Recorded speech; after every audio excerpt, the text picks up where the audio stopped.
All right, here we go. Oh, man.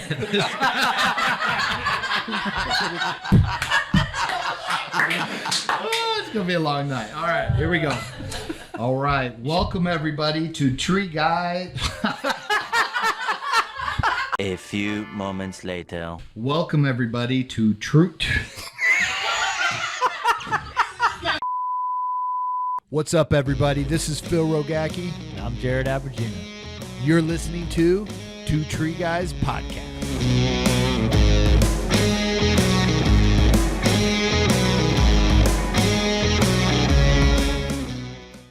Welcome, everybody, to Two Tree Guys and a Bucket of Beer podcast show.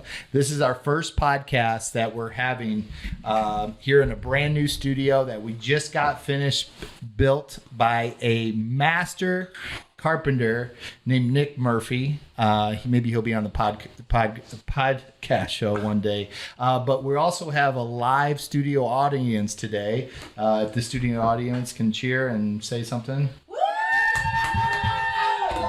All right. No, this is a very special day to have opening up this podcast. You know, it's something we've been talking about for a long time, and you know, myself is Phil Rogacki and co-host Jared Abergina. Say hello. Hello. Jared Abergina is the owner of Evergreen Tree Care and the president and co-founder of the Academy. And then our special guest today is Richard Kingsborough, CEO and founder of Atlas Tree, co-founder of the Academy, and one of my closest friends today. Oh, all right. Come on, straight up. So, you know, how this podcast is going to go, everybody and all the listeners that are listening.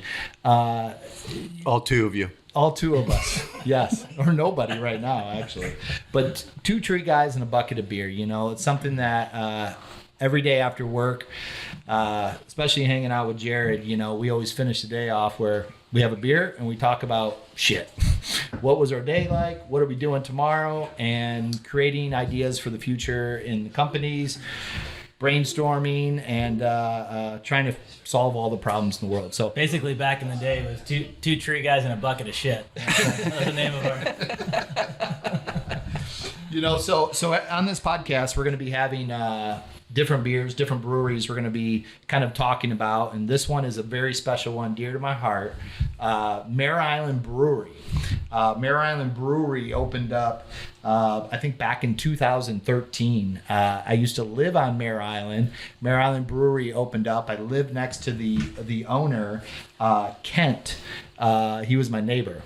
And this brewery was the end place for every day of work. We would go there. It was right on the water. There was a ferry. If you wanted to jump on a ferry and go to San Francisco, you could. I mean, the perfect spot. And this building sat there forever. Just sat there. No one did anything with this building. He opened up this brewery, and it's amazing. Now they opened up on Mare Island a place called Coal Shed that you can have like big parties and events, and that's where they make all the beers. And then I just read that they're opening up in Benicia on First Street, another brewery from this. And, you know, Kent, I was reading about him today. He was a winemaker. He actually, if you look on Mare Island for wineries, his winery, I think it was a garage, a tasting room he had in his back garage, which was crazy. But Mare Island Brewery, a little history about Mare Island. You guys ever heard of Damn the Torpedoes? Yeah. That started on Mare Island there. And they call it Mare Island because General Vallejo, I think I'm saying it right, for all my Spanish listeners out there. But General Vallejo, a ferry tipped over, and all the animals that were on there, he lost his prize mare. And days later, he found this white mare. Someone found it on Mare Island, so they called it Mare Island. And of course, Vallejo's named after him for that. So, if you could, Jared, let's grab some of these beers and let's try them. Oh yeah. So, I'm curious. You said they opened up different breweries, but different names, right? No, well, one's called the Coal Shed, and the Coal Shed, it's where they actually make the beer. So the Coal Shed across the way on Mare Island, what it actually is, it's where they kept all the coal for all the ships and everything. So that's where they stored it all. And Mare Island also too was where they used to have nuclear submarines would come in there. And somebody told me a story. They would bring in some of these nuclear bombs on trains. So they had to reinforce all the train tracks on Mare Island because there were spies on Mare Island. There was up to 44,000 people on Mare Island at one time. And when the trains would come, what happens, they reinforced the train tracks because they knew when they were carrying bombs because the train tracks were moved. So they would know what was coming in or not. So they had to reinforce them so those would never move at all. Wow. Yeah. But, So, no, but, freaking awesome brewery. If anybody's ever out in Vallejo at any time, make sure you stop by this place. I love it. I'm going to do a hydraulic. There you go. That's a IPA. Hydraulic sandwich. No, this is That's the a Indian. golden- This is Indian Pale Ale. What's IPA? Or the double. No, double. I know you like the doubles. So no. I already started. I cheated, and I grabbed the nuclear sandwich, which is amazing. I've been before we started recording. This is an amazing beer, and I know we've been to Mare Island Brewery before. Yeah. And it's a great spot. It really is. I'm gonna go with the pale. Right on the water. Yeah, I love it. What are you doing? Which one's that one? I got a 5.8% pale. All right. Yeah, this nuclear sandwich is a sipping beer, guys. You can't chug these Oh man. Like you did. No, and I actually like I did. the cool part about it is I used to always have to go into I used to have to go to Mare Island if I wanted to get this beer. And then they had bottles, and then they stopped bottles. And then they came out with the cans. So I would pick up the beer there to bring back, and it was always on a special occasion. Like, let me pull out a hydraulic and have a hydraulic.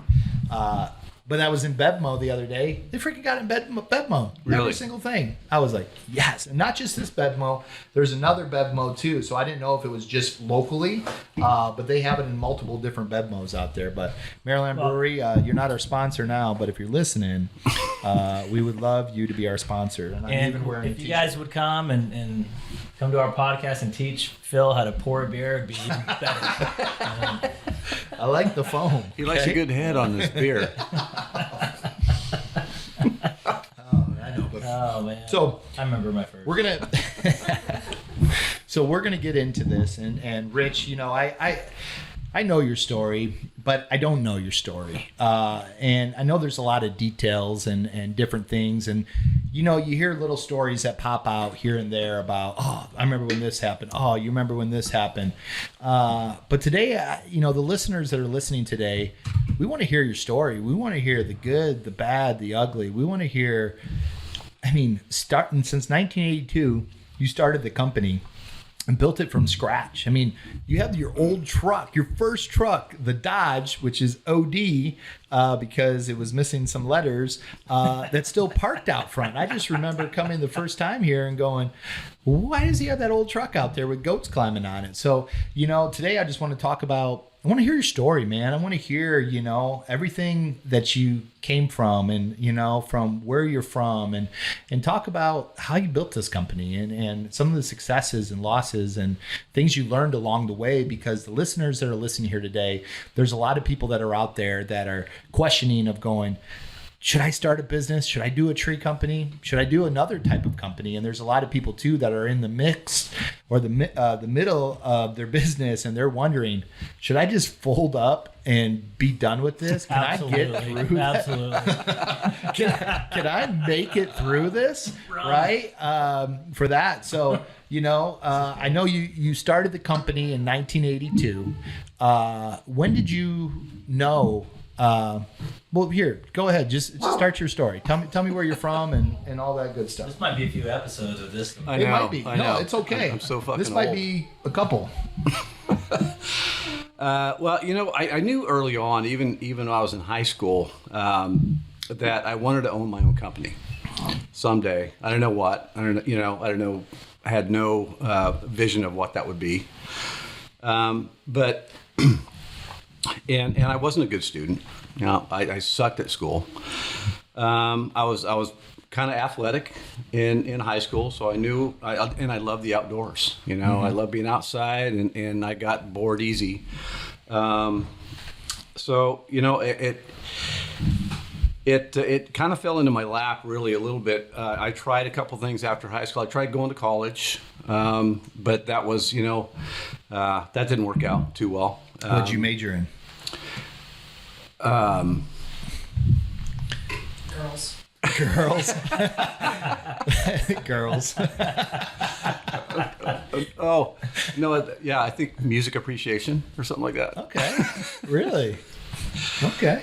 No, I actually went to because I wanted to. I did track and field and I was a decent pole vaulter, so I was going to pole vault at the JC, and then but that didn't. You can't go to college just to play a sport. So that didn't work out too well because I still sucked at the actual school part. And I had, my uncle owned a small company in the East Bay, and I had worked with him since I was 14, but not on the tree side of things. He also had a landscape maintenance business, and that's where he stuck me. And I lived with them since I was 14 during the summer months. And it wasn't until my cousin came and took a tree down for my parents that I go, wow, that's what I want to do. It was so cool. So I called my uncle. I said, I don't care what you pay me. I'm going to come live with you, and I'm going to learn everything there is to know about the tree industry. Mm-hmm. And how'd you know?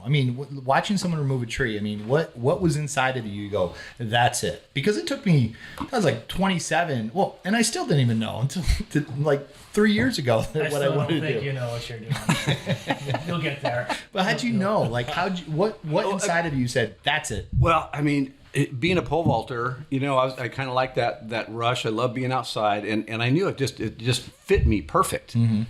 It's a super hard job, scary, and you're outdoors. It's never boring.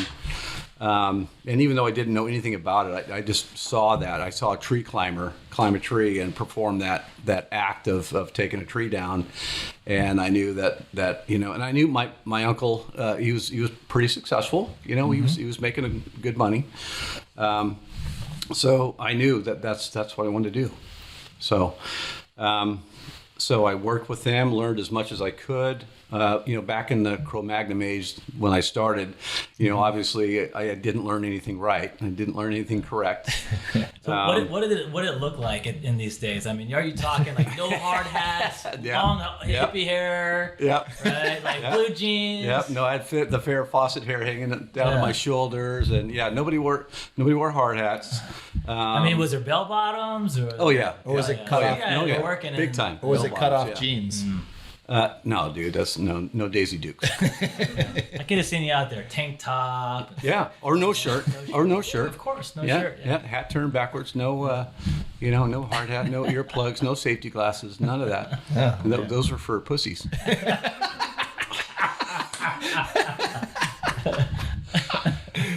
So anyway, I got hooked up with and anytime you start, you want a good coach and you want a good mentor. And my uncle was a great mentor. The guy, he would go out there and he'd sell all day, and he'd come home and he'd make phone calls till 10:30 at night. So he was a good mentor to teach me a really good work ethic. And I got hooked up with a foreman that we became best friends. We both loved playing guitar. We both loved to work out, and so we would go out and we would swamp the ground guys, and we'd be off by 2:00, and we'd be in the gym and every day, and then I'd drink a Coors Tall Boy on the way home. Oh, man. American dream right there. It's an era thing, the silver bullet era. Yeah. So anyway. So, I was dating my then, wife to be, and God rest her soul, her mom knew what I wanted to do, and she had this bridge club every week, or and they were fairly affluent, and she hung out with the game. Yeah, bridge. Okay. Bridge club. It's beyond my time. Bridge, I don't know how to play it, but so she would and I was engaged at the time to Cindy. So she would tell all her friends at this bridge club, and it said, my future son-in-law is going to be a tree surgeon. What? Was she, is she from New Jersey? She's from back east. Oh. Like I just clumps them in all. Some Back east. Don't they all have that accent? Yeah, they all do. So anyway, after like 6 or 8 months of working for my uncle, my mother-in-law my future mother-in-law has lined up some work for me. So, that kind of took off, I'd work 5 days for him and I'd come, in the East Bay, and then I'd drive back to, Sonoma County, and Saturday, Sunday I'd work here. So she was your first sales rep? She was my sales rep, and she did a great job. She did. So what were you running back? I mean, you're running a pickup truck? Yeah. I got a pickup truck with the plywood sides, you're man. Slashing and tossing. Absolutely. It wasn't that Dodge though? No. That was big time. The Dodge was like when I got an changer. actual dump truck. That was a celebration time. So, No, this was a pickup truck with the plywood what kind sides. of pickup, man? It was a Chevy, 2-wheel drive, 3 on the tree. Yeah. Yeah. Huh. Yeah, and I couldn't afford the dump fees, so on Sunday we'd find a wide shoulder or something. You were that guy. Unload the. You were that guy. Oh man. You still do that? I curse those people. I drive by. I'm like, those son of a bitch. Mare Island, we used to do that with Palm. We'd back up on Mare Island, but I would be a lookout. I'm like, I don't see anybody. They're like, okay, here we go. Go. Lights off, everything. No, we'd have a rope underneath the whole load. We'd have a rope underneath the whole load, so all I have to do is like back up to a tree, hook the rope up, and I'd take off. And I'd grab my rope, and we'd be on our way. That's so funny. Sometimes I'd get up really early because I forget to do it on Sunday or whatever. I work late or whatever, and I'm trying to unload my truck Monday morning and be in the East Bay by 7 o'clock. What if you didn't have a tree? I don't know. Someone's front. Yeah, mailbox post or something. No, but so that it's after about 2 years. Oh man, you and Phil need to learn how to pour a beer. I know. I'm This trying is to hurry. good. Maybe it's just the Mare Island beer. Maybe it's. Wait, what did I just open? I need to show what I just opened. Yeah, what's that one? This is a lager, Lager. Marzen lager. It's a lager. What's it called? What's the name? Marzen Marzen? with the Malt? whole thing over the A, so I don't know how to. You did. No, really it's good. Marzen. Marzen. Marzen lager. Where did you see Marzen? No, the top, the big name up above it. Oh God! Shit. What's it? Monomoy? Monomy? Monomoy? Monomoy? Monomoy. I don't know. I Monomoy. think it's that. Oh, it's Monomy? That's a type of lager you're drinking. Is it a Monomy? I didn't even realize there's a big name. Survivor's Tale. That's Yeah, mine. I should have got one with an easy fucking name. Speaking of, I don't think. That's good. Yeah, cheers. Jeez, you drank a whole beer already. Mine's better. So keep going. So, and my kind of, I thought, well, I was kind of figuring out how much money my uncle was making. I go, well, shit, I can go out and work till 2, get in my boat and take off to the lake and, just work 6 hours and go play for the rest of the day. So after a couple of years, I felt like I can keep myself busy like three days a week. So I told my uncle, I said, I'm gonna try this. I'm gonna try this out on my own. And he says, okay. And I said, by the way, back then, you guys remember the phone books, right? Yep. When everybody looked at phone books back in the Cro-Magnon days. I wanted to start with A, and his company name was Atlas, right? So I told him I want to call my company Atlas. And do you mind? He says, I don't care as long as you don't come into my area, Yeah. So I changed it up a little bit. So, I quickly realized that, first of all, I didn't know shit about trees, really. I was a good climber. I was a really good climber. I didn't know shit about trees, and I knew even less about business, right? Yeah. So I did what I said I would do. I'd work till 2:00, and then I'd go play for the rest of the day. And thank God for my wife. She, she starts looking at the books and she goes, we're not making any money. You spend your paycheck right after work on your boat. We're not making any money. What age is this? What was I, 20? 23. 23? 23. Okay. Yeah. So yeah, just a kid. I mean, do you remember, opening up a business license? Did you need a contractor's license back then, in 82? I didn't know that then, but I soon found out that yes, I did need a contractor's license.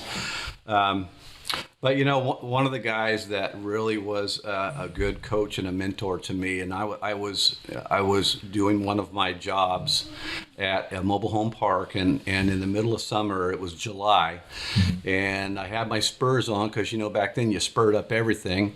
So middle of July, I'm spurring up a pine tree, pruning a pine tree. Holy shit. So some guy pulls over in a pickup truck and he gets out and he introduces himself as Sam Noonan. And I don't know if anybody out there knows who Sam Noonan is, but he is a legend. The guy is multi-world champion. Guy knows more about trees than just about anybody I know. And he's local. He's local, right here in Sonoma County. I'm gonna have to get him. He's We're gonna have recently to get him on retired. the next show. Recently We retired. need wine. Wine?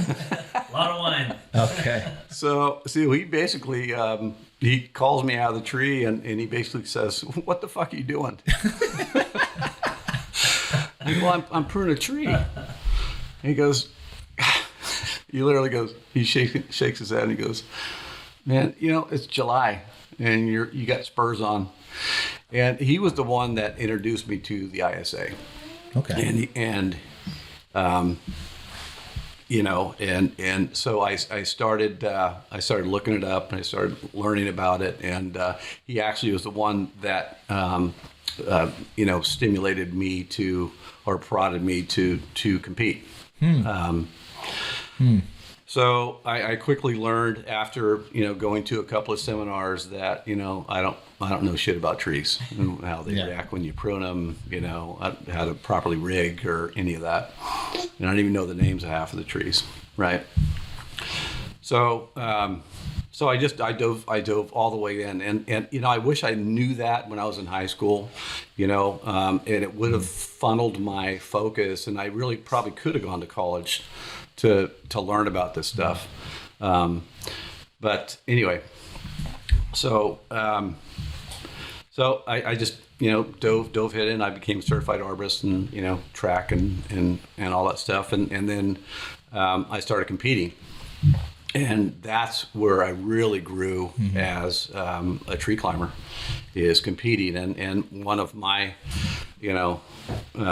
that's where I met, Jared and Jared's dad, Gary. And and Gary and I became very good friends. I was just a wee baby. Yeah, Jared was still had diapers on, I think. Yeah. He looked like a... Yeah. Oh yeah. So this is when I make the face. So if it wasn't for Sam Noonan stopping by that truck, where do you think he'd be today? Oh, I'd be way behind. I'd be way behind, and I'm glad he caught me at such a young age. Otherwise, knowledge is key. You know what I mean? Without the knowledge, you can't grow. You can't grow as a person. You can't grow as a professional. So, and also you have to be willing to accept that knowledge. Yeah. There are guys out there that are stubborn and says, I'm gonna do it my way. I know it. I don't need them. I just find that amazing. At that period of time, there was only a handful of people that were that giving and willing to share our industry. And Sam was, gosh, back then it was like you drive by a tree company and these guys were flipping each other off, and they wanted nothing to do with each other, Right. let alone make their competition better. And that's what inspired us too to start the academy, was to give back. Right. From what Right. Sam Noonan did. Absolutely. I sent that video to you. No, I pushed you closer to the mic because you weren't close. Don't touch me again. Gosh. Oh man, no one's gonna listen to this show. To all the listeners out there, I'd like to apologize right now for Jared from this show and the 100th episode. No, but I sent you that video. I was listening to Mark Chisholm, and Chisholm said when he did his first world championship and he didn't win, there was a guy named Sam Noonan, and he was talking to Nick from Tree Stuff. He said, "Do you know who Sam Noonan is?" Like, "No." And Mark's like, "That guy came up to me and said, 'Kid, you got something. I want to see you back here next year. You need to be back here. You got something." And that little words that you would think that it doesn't really matter to say those. Mark took those words into his heart and goes, "Who is this guy? I'm coming back. He sees something in me." And he came back and won how many more world championships after that? You know, that More than me. more than Jared. I was gonna say that, but you know, because of this guy. And when I heard that, I was like, holy crap, this guy is inspiring people. He might not even, I mean, he's changing lives. Yeah. I mean, absolutely changing lives from his words that he's using. Yeah, he influenced so many people. Yep. And then, you know, he judged for how many years? You know what I mean? Talking to all these guys. All of them. Yeah. Yeah, no, he's literally a legend in our industry. He really is. So meeting Sam Newton, starting your company, building it, learning business, wife's helping you out with the I book. still don't know business very good. So thank God for my wife. But then what was your next kind of breakthrough? You're starting, you're learning, hey, are we making money? Are we not making money? What were the next steps to really kind of help you expand and grow to where you felt like, I need to do more. I need to get more guys, bigger equipment. I mean, what was those kind of steps? Well, you know, we were doing fairly well in residential, and then one day we had an opportunity to do it was our first what we call heavy commercial jobs. Mm-hmm. And it, you know, it was for like a dirt contractor, like a you know, site work engineer, with heavy equipment, and you know, I bid and I was successful in getting my first what we call heavy comm contracts. Mm-hmm. And it's like how much was it? Oh shit! How much was Fountain Grove, huh? It's like 50,000. Yeah. Yeah, and I thought that a bottle of champagne. Oh man, yeah, that was a big deal. Huge. You were done for the year. You're like, done. Yeah, done. Drop the mic. Yeah, exactly. I could go on my boat again. I could go on my boat again. I'm sure Cindy was like, no, you need 10 more of those. Go get them. Absolutely. So I was introduced to that part of that world, which was really equipment heavy, and we really didn't have any equipment then. So I hired a guy with a track loader, and we still did everything by hand. We had a hand-fed chipper. Thanks.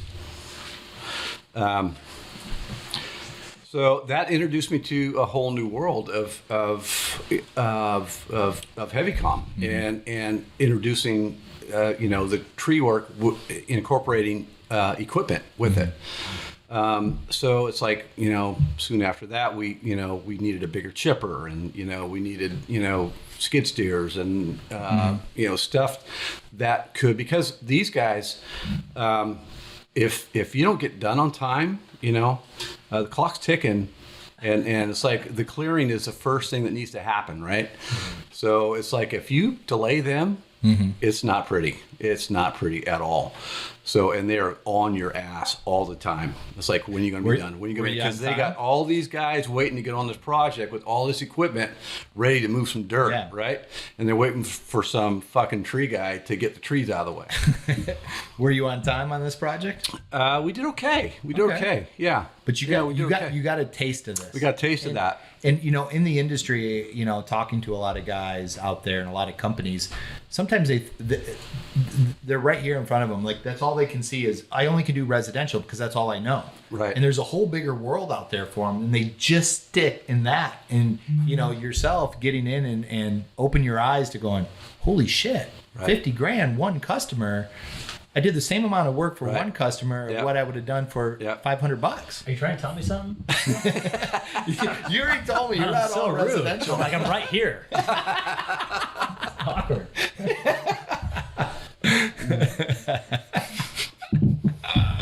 Sorry, Dad. Sorry. We love you, Gary. We love you, Gary. No,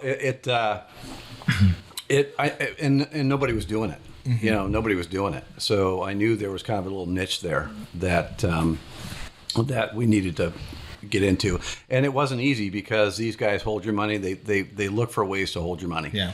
You know, it's you get done with the project and they pay you, and then they'll hold 10%. Well, why are you holding 10%? We're done. You know, there's no more trees. Yeah. You know, Just in case. and that's like that's the profit on the job, right? It's 10%. Right. So it wasn't always easy, but we started to create relationships with other contracting engineers or dirt movers. What do you call them? They're Dirt movers? They're not dirt movers. They're whatever. General engineers. General engineers. Okay, thanks, son. She's so smart. She's so smart. She should be on this show right now. I know. But anyway, and we started doing more and more and more of that work. And we developed relationships with many of those, all in the North Bay area and the South Bay area, for that matter.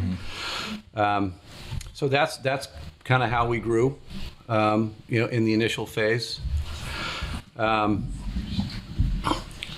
So that's kind of where we were before we really decided to really dig in and grow bigger. And when was that first job at? What year was that, you think? The first heavy comp job? Yeah. 2000. 2000?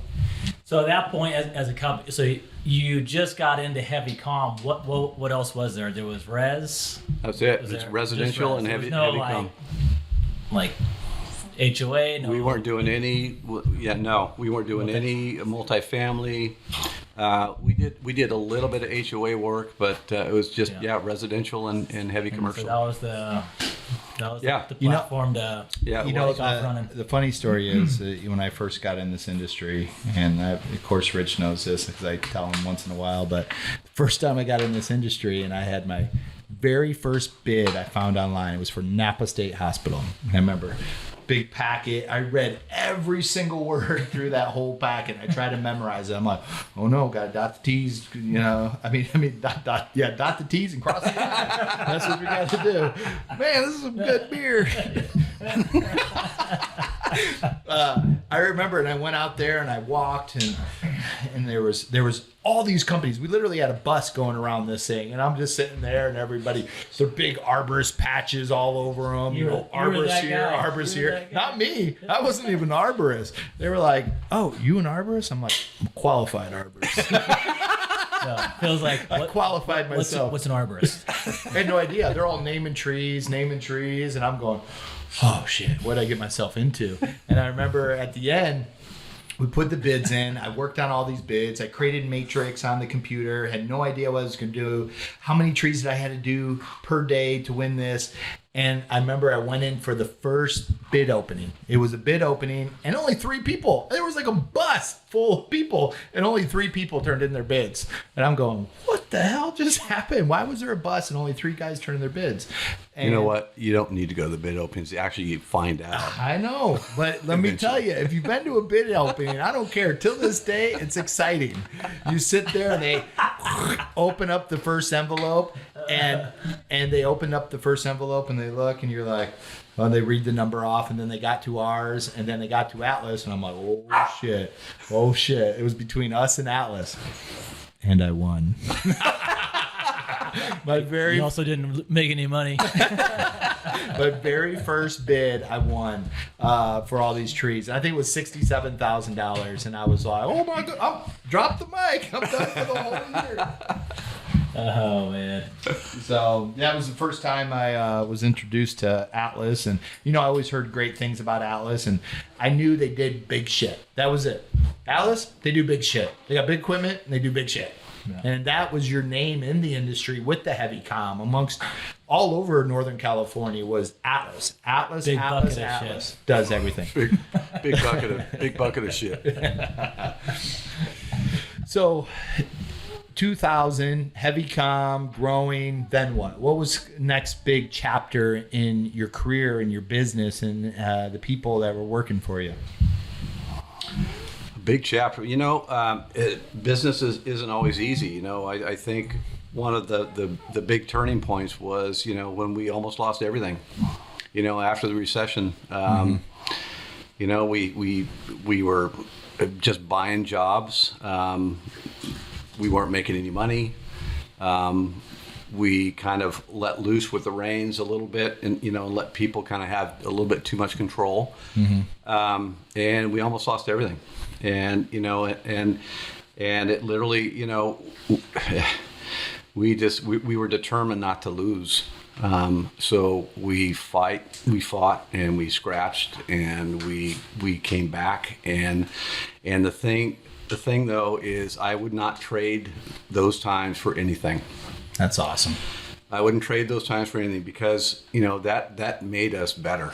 That made us way better, because we've been there, and we're not going to make those mistakes again. Yeah. So we had a Superman kind of drive, my wife and I. It like 24/7, man. It's and it was us. It was just me and her. Yeah. With the help of some really loyal employees that said, we believe in you. We're going to stick this out with you. We're going to see this thing through. So, we've got people with us that have been with us for 30 years. Wow. And they stood by our side, and it's like they knew it was questionable whether they're going to have a job tomorrow. Wow. But that, going through those experiences made us so much stronger. Yeah. And it puts that thing in the back of your head that that's there. That's always there. It's like, I don't want to go back there again. Yeah. You know what I mean? And if things start, turning a little bit that way, it's like, oh no, been here before. Not going to fucking do that again. So, but it's the failures in life. It's the fires. It's the trials that make the person who they are. Yeah. And you guys went through it, and you guys didn't give up. And there's a lot of people that would have gave up, and you guys scratched, crawled, did what you had to do to win and to get back on top. Yeah. That's awesome. That's awesome. And I'm sure there's a lot of listeners out there that are there. They're there right now, and they're listening to your story, and they're there, and they want to quit. Something just happened. They don't know how they're going to get out of it, and they're figuring it out. So COVID just happened. I mean, this put a lot of companies to the ground just this year. Yeah. So people listening, don't give up. Don't give up. If you guys have any questions, call Rich. Call Rich. He's got some wisdom there, my friend. Call Rich. Well, if you don't fail, if you don't fail, you don't know what that feels like. Yeah. So that means you can't really. It doesn't make you better. You know what I mean? Yeah. And it's the life's wins and losses. Going through your life is what makes you who you are. Yeah. But if you go through life and everything's roses and you never have any hard times, you're living a fairy tale. A fairy tale life. It's just like being as a competitive athlete. It's the same thing. If you don't fail. If you're constantly winning, then you don't compete. You have no drive. Right. You have no want, right, to succeed. So you just kind of live in a monotonous, everyday, lifestyle. So that fail's good. It's I don't have all the numbers and statistics on it, but we know you don't fail. Reading about Michael Jordan, everybody talks about him being the best basketball player in the world. But you don't hear about all the game-winning shots he missed, and all the the games he lost, and all the free throws he lost. You don't hear that. you know? But he had lots of failures for that. And he's the greatest basketball player of all time. So, you have to have those things in life. They teach you that. And when you do win, you appreciate it because you knew what you had to come through to get to there, for that. So that's awesome. What year was that? 2012. 2012. Yeah. We were like, after the recession, we were able to hang on, but losing money every day for that long. And then it finally just got us. So what were some of the things that you changed in a company to be able to bounce back like that? We dug into the details. And we made a few changes in the company. And we put on a lot of hats. Instead of having somebody else oversee stuff, we were like overseeing everything. So, yeah, it was digging down to the details. So, I mean, what kind of advice would you give someone out there that's listening to, if they're in that position? I mean, what do you mean by like the details? What are some of the things of the details of digging down to? Every expense, every cost, can we afford to do this? We got to buy a used truck because we can't afford a new truck. The way a job is run, out there coaching your guys, out there with the guys, making sure the job gets done on time, Yeah, I mean, you're talking 30 years, and you were there 30 years in business, and you came in there, and it was almost like a restart. Yeah, it was a restart. Full restart. Full restart. And there's a show out there right now called Undercover Billionaire, and they take a billionaire, multi-billionaire, they give them $100. They give them 90 days to build a $1 million business to show that anybody could do this. And these guys sleep in their trucks. They buy scrap metal. They find scrap metal. They find used tires. They sell them online, and they scratch, crawl, beg, do whatever they have to do. And at the end of that 90 days, they're working on building a business to build $1 million business. If they don't build $1 million business, they have to donate $1 million of their own money to that business and have the people that are in it run it. Wow. From that. It's a pretty cool story. So when I hear that of, being in that 2012 and knowing that we're about to lose it all and survival, and you just kick in and you put on many different hats. Yep. You look at the details, you open up every door, every email, every penny. Where is it going? Why is it going there? And you think about it, and you got back and you got out of that. When did you feel that you pulled out of that to where you were like, I can breathe. Okay. You know what? It never leaves you, Phil. Yeah. It never leaves you. It's always in the back of your head. And it wasn't until probably just a few years ago, we were still, running it the same way. Even though we were hiring people, we were still super hands-on. Yeah. I don't know if you want to call it micromanaging, but it's almost like micromanaging. Yeah. Every detail. Every detail, because that never leaves you. When you go through that experience, it never leaves you. Mm-hmm. And eventually you learn, where we're at today. Mm-hmm. Eventually you learn to trust people again. Mm-hmm. You learn to trust that people are doing their job, and it's the good people that you hire that are around you that believe in what you're trying to do, that will provide that trust. Yeah, thank you, Rich. I appreciate that. Thanks. Yeah. Oh, man. Except for Jared. Tune in next week for part 2 of our 100th episode.